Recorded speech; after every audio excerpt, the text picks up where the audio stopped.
یسایہ اس کا 40واں باب۔ امید افزا باتیں۔ تسلی دو، تم میرے لوگوں کو تسلی دو، تمہارا خدا فرماتا ہے۔ یروشلم کو دلاسا دو اور اسے پکار کر کہو کہ اس کی مصیبت کے دن جو جنگ و جدل کے تھے گزر گئے، اس کے گناہ کا کفارہ ہوا اور اس نے خداوند کے ہاتھ سے اپنے سب گناہوں کا بدلہ دوچند پایا۔ پکارنے والے کی آواز۔ بیابان میں خداوند کی راہ درست کرو، صحرا میں ہمارے خدا کے لیے شاہراہ ہموار کرو۔ ہر ایک نشیب اونچا کیا جائے اور ہر ایک پہاڑ اور ٹیلہ پست کیا جائے، اور ہر ایک ٹیڑھی چیز سیدھی اور ہر ایک ناہموار جگہ ہموار کی جائے۔ اور خداوند کا جلال اشکارا ہوگا اور تمام بشر اس کو دیکھے گا، کیونکہ خداوند نے اپنے منہ سے فرمایا ہے۔ ایک آواز آئی کہ منادی کر، اور میں نے کہا میں کیا منادی کروں؟ ہر بشر گھاس کی مانند ہے اور اس کی ساری رونق میدان کے پھول کی مانند۔ گھاس مرجھاتی ہے، پھول کو ملاتا ہے، کیونکہ خداوند کی ہوا اس پر چلتی ہے۔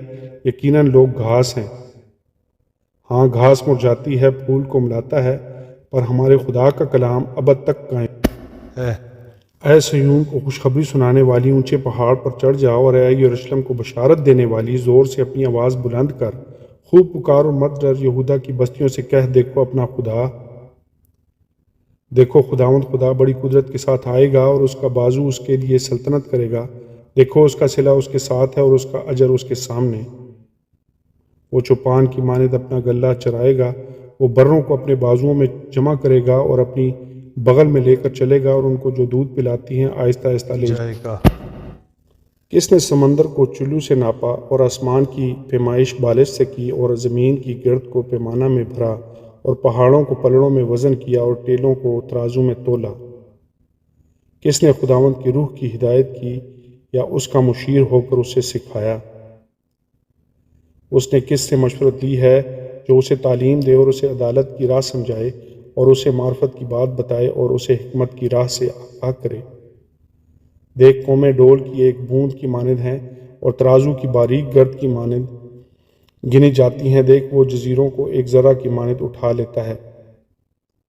لبنان ایندھن کے لیے کافی نہیں، اور اس کے جانور سوختنی قربانی کے لیے بس نہیں۔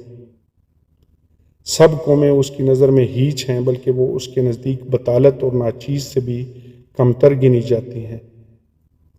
پس تم خدا کو کس سے تشبیہ دو گے، اور کون سی چیز اس سے مشابہ ٹھہراؤ گے؟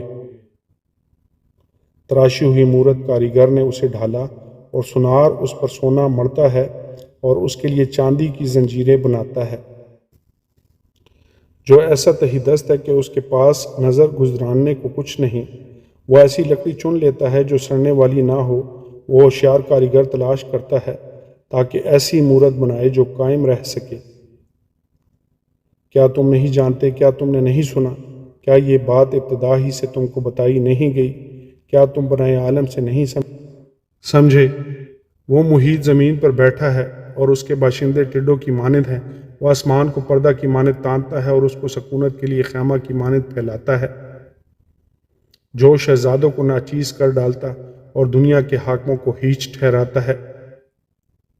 وہ ہنوز لگائے نہ گئے، وہ ہنوز بوئے نہ گئے، ان کا تنا ہنوز زمین میں جڑ نہ پکڑ چکا کہ وہ فقط ان پر پھونک مارتا ہے اور وہ خشک ہو جاتے ہیں، اور گرد بعد ان کو بھوسے کی مانند اڑا لے جاتا ہے۔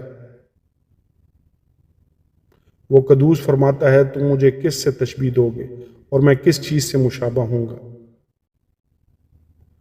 اپنی آنکھیں اوپر اٹھاؤ اور دیکھو کہ ان سب کا خالق کون ہے۔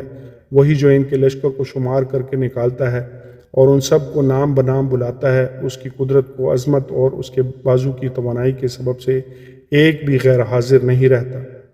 پس اے یعقوب تو کیوں کہتا ہے، اور اے اسرائیل تو کس لیے ایسی بات کرتا ہے کہ میری راہ خداوند سے پوشیدہ ہے، اور میری عدالت میرے خدا سے گزر گئی؟ کیا تو نہیں جانتا؟ کیا تو نے نہیں سنا کہ خداوند خدائے ابدی، وہ تمام زمین کا خالق، تھکتا نہیں، وہ ماندہ نہیں ہوتا، اس کی حکمت کو ادراک سے باہر ہے۔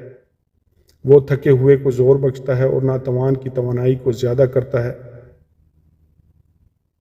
وہ جوان بھی تھک جائیں گے اور ماندہ ہوں گے، اور سورما بالکل گر پڑیں گے۔